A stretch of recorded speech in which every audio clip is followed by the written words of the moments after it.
Look at your feet right now, not later, right now. Can you feel all 5 toes on your right foot? Can you feel the floor beneath them? Can you feel the fabric of your sock touching each one individually? Or has that sensation become blurred? Now check the left foot, same question. Can you feel everything? Or is there a patch, maybe the big toe, maybe the 2 smallest ones, maybe the ball of the foot, where the feeling has gone slightly quiet?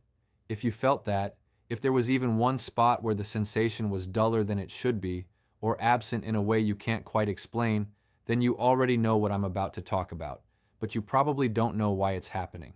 And that is the part that matters, because you've probably been telling yourself the same thing for months, maybe longer.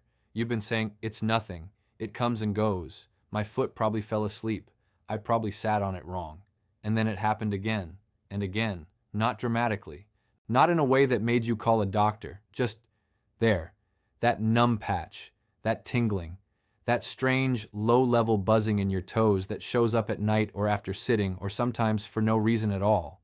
And you started to notice that it wasn't going away the way it used to. It was staying a little longer each time, spreading a little further each time, becoming a little harder to ignore each time. That is not nothing. That is your nervous system, specifically the most distant, most vulnerable, most overlooked nerve endings in your entire body, telling you something has changed. And the reason it might surprise you is this: the cause may not be in your feet at all. My name is Connell. I've spent years studying the signals the body sends when something is changing beneath the surface. Not the loud, dramatic signals that send people to emergency rooms, but the quiet, easy to dismiss ones. The ones people live with for months or years before they ever say the words out loud. Something isn't right. Toe numbness is one of the quietest, and one of the most misunderstood. Before we go further, I am not your doctor. This video is not a diagnosis. If you're experiencing sudden numbness, rapid spreading, weakness in the foot, or numbness that comes with other concerning symptoms, that needs professional evaluation. What I'm talking about today is the much more common version, the slow, creeping, why are my toes doing this kind that millions of people over 50 experience and almost nobody explains properly. That's the conversation I'm here for, and it starts with a truth that most people never hear. Here's the first thing most people get wrong about numb toes. They assume the problem is in the toe. That sounds logical. The toe is numb. Something must be wrong with the toe. Maybe a bone, maybe a joint, maybe the shoe is too tight. But numbness is not a foot problem. Numbness is a nerve problem. And the nerve that serves your toes does not start in your toes. It starts much, much higher than that. Think of it like this. Imagine the electrical wiring in a house. The light switch is on the wall in the bedroom. The light itself is on the ceiling, but the wire that connects them runs through the wall, through the attic, through a junction box, all the way back to the main panel in the basement.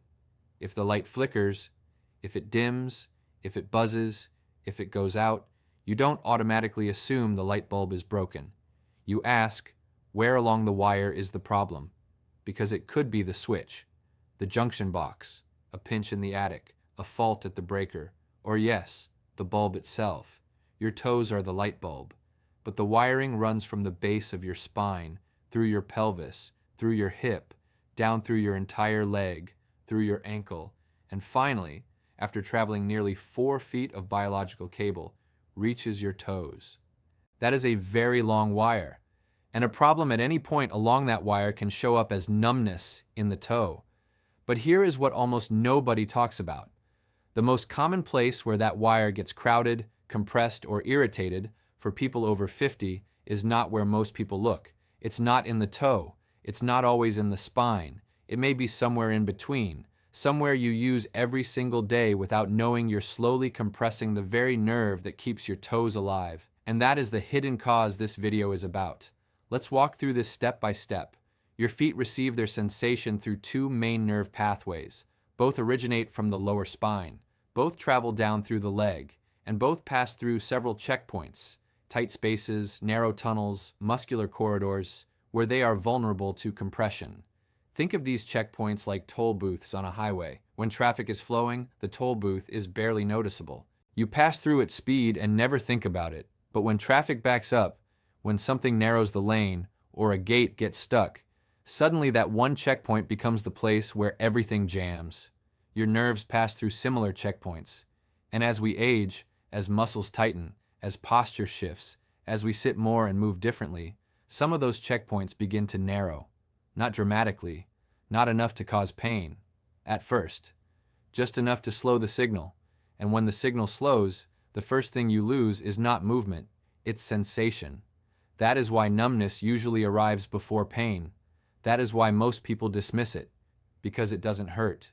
It just feels absent, quiet, like someone turned the volume down on the nerve that serves your toes, and you didn't notice until the volume was already very, very low. Now here is where things start to become genuinely clear. There is one checkpoint that research suggests may be responsible for more toe numbness in people over 50 than almost any other single cause. And most people have never heard its name. It's called the tarsal tunnel. Think of the carpal tunnel in the wrist. Almost everyone has heard of that. It's a narrow passageway where a nerve passes through a tight space, and when that space gets crowded, the hand goes numb and tingly. The tarsal tunnel is the same concept, but in your ankle. It sits on the inside of your ankle, just behind the ankle bone. A nerve called the posterior tibial nerve passes through this narrow corridor, squeezed between bone, ligament, and tissue. On the other side of this tunnel, the nerve branches out into your foot and serves the bottom of your foot and your toes with sensation. When that tunnel is open and spacious, sensation is perfect. You feel everything, every texture, every temperature, every step. But when that tunnel becomes crowded, from swelling, from fluid retention, from a tendon that has thickened slightly, from scar tissue, from the gradual structural changes that happen as we age, the nerve gets compressed, not crushed, crowded. And the first signal that the nerve sends when it is being crowded? Numbness. Specifically, numbness in the toes and bottom of the foot. The exact symptom you have been dismissing as nothing for the last several months. Right now, I want you to do something. Take off your shoe if you have one on, or just feel through the sock. Press your finger gently into the area just behind and below the inside ankle bone, the soft spot between the bone and the Achilles tendon. Press gently. Does it feel tender? Does pressing there create any tingling or sensation that travels into the bottom of your foot or into your toes? If it does, you may have just found the checkpoint that has been causing the signal loss. That spot is the roof of the tarsal tunnel, and when it's irritated or compressed, the nerve beneath it cannot send a clean signal to your toes.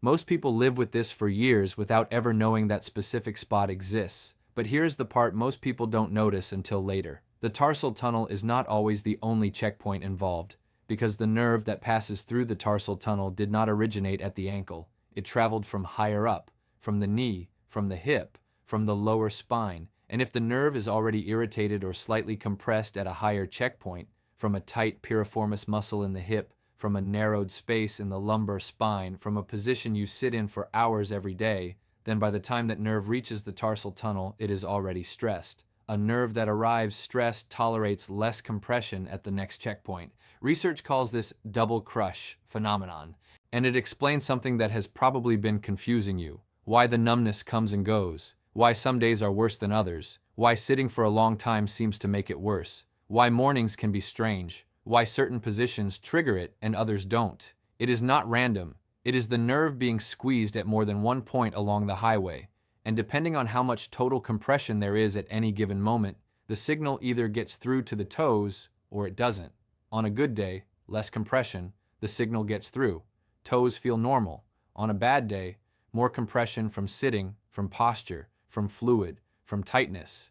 The total load crosses the threshold. Signal fails. Toes go numb. It was never random. It was math. And nobody showed you the equation. And this is where the hidden cause becomes genuinely important to understand. Because if you think the numbness is just circulation, you will rub your feet, elevate them, maybe wear compression socks, and the numbness will keep coming back. If you think it's just the foot, you will change your shoes, buy insoles, massage the toes, and the numbness will keep coming back. But if you understand that the numbness may be a signal quality problem caused by compression at one or more checkpoints along a 4-foot nerve pathway, then the conversation changes completely, because now you're not treating the light bulb, you're checking the entire wire. Let me walk you through the checkpoints, because once you see them, you can begin to understand your own pattern. Checkpoint 1. The lower back. The nerves that eventually serve your feet exit the spinal column between the lumbar vertebrae. When those exit points narrow, from disc changes, from prolonged sitting in a rounded posture, from the natural structural shifts that happen with age, the nerve can be compressed at its very origin. You may not feel back pain. That's what makes this so deceptive. The compression at this level can be just enough to degrade the signal without causing local pain. You feel nothing in your back, but your toes lose clarity. Ask yourself, is the numbness worse after long periods of sitting? Does it improve when you stand and walk for a few minutes? That pattern often points to this checkpoint. Checkpoint 2, the hip. The nerve passes through deep hip muscles. As we sit more, these muscles can tighten, particularly the piriformis.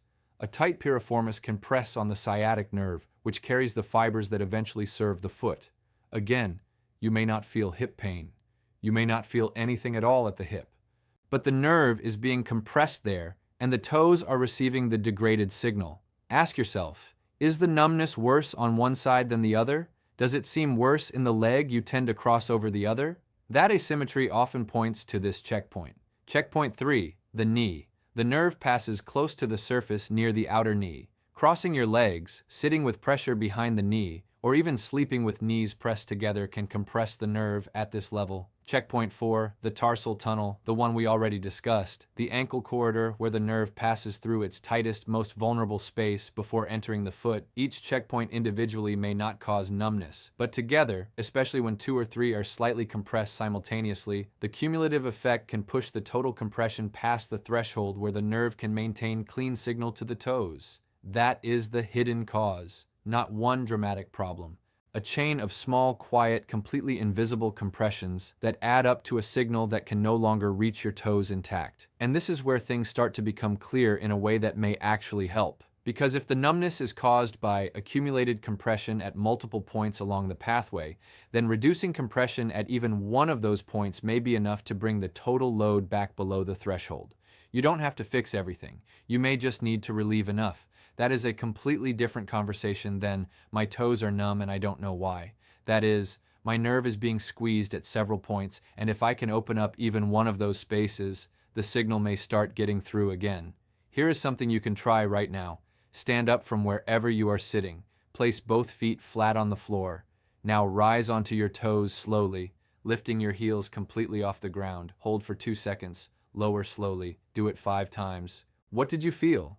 If the numbness decreased even slightly after those 5 repetitions, you just proved something important. You proved that the numbness is not structural damage. It is compression that can be influenced by movement, by position, by blood flow, by the simple act of changing the environment the nerve is passing through. That is not a cure, but it is evidence. Evidence that the system is still responsive. Evidence that the nerve has not given up. Evidence that the signal is still trying to get through. But here is the part that makes this conversation truly urgent. Numbness is patient. It will wait. It will come and go. It will let you dismiss it for months. But research suggests that nerves that are chronically compressed, slowly, quietly, without dramatic symptoms, can eventually undergo changes that are harder to reverse. The nerve fibers themselves can begin to degrade. The protective coating around them, called the myelin sheath, can thin. The signal that was merely slow can become gone, and the window between numb toes that come and go and permanent changes in sensation is not always obvious from the inside. That is not meant to frighten you. It is meant to make you take the numb toes seriously enough to stop calling them nothing, because nothing does not come back. Nothing does not spread. Nothing does not show up at 3 a.m. when you're lying still, and there is no possible mechanical reason for your toes to feel like they belong to someone else. That is something, and something deserves understanding. So what can you actually do? First, notice your pattern. Not once. Over a week. When does the numbness show up? After sitting? In the morning? At night? During walking? After crossing your legs? That pattern is your map. It tells you which checkpoints are most likely involved. Second, address the sitting compression. If the numbness worsens after sitting, your lower back and hip checkpoints are likely involved. Adjusting how you sit, keeping the pelvis slightly tilted forward, maintaining the natural curve in the lower back, avoiding crossing your legs, may reduce the upstream compression that is degrading the signal before it even reaches the ankle. Third, move the ankle, ankle circles, toe raises, gentle calf stretches. These movements help create space in and around the tarsal tunnel. They promote circulation to the nerve. They send a message to the system. This pathway is still in use. Fourth, and this one is crucial, stop ignoring it. Tell your doctor. Describe the pattern. Show them the checkpoints. Ask specifically about the tarsal tunnel. Ask about the double crush phenomenon. Walk into that appointment with a better map than, my toes feel weird sometimes. Because an informed patient gets better answers than a confused one, every time. Your toes are not going numb for no reason. There is a reason. There is a pathway. There are checkpoints. There is a threshold. And there is a pattern, your specific, personal, completely discoverable pattern that explains why the numbness shows up when it does and what may be contributing to it. And understanding that pattern is not just comforting, it is strategic. Because a nerve that is being compressed does not need panic, it needs space. Space at the lower back, space at the hip, space at the ankle, space created by how you sit, how you move, and how seriously you take the signal that has been arriving quietly in your toes for longer than you want to admit. That signal is not going to get louder. Numbness does not shout, it fades, and the time to listen is while there is still something to hear. I'm John Connell. If this finally gave you a clear picture of what may be happening inside your feet, leave the word checkpoint in the comments right now. And if someone in your life has been shaking their foot, rubbing their toes, and saying, I don't know why this keeps happening, send them this video. Because the answer is not in the toe. The answer is in the wire. And now you know where to look. I'll see you in the next one.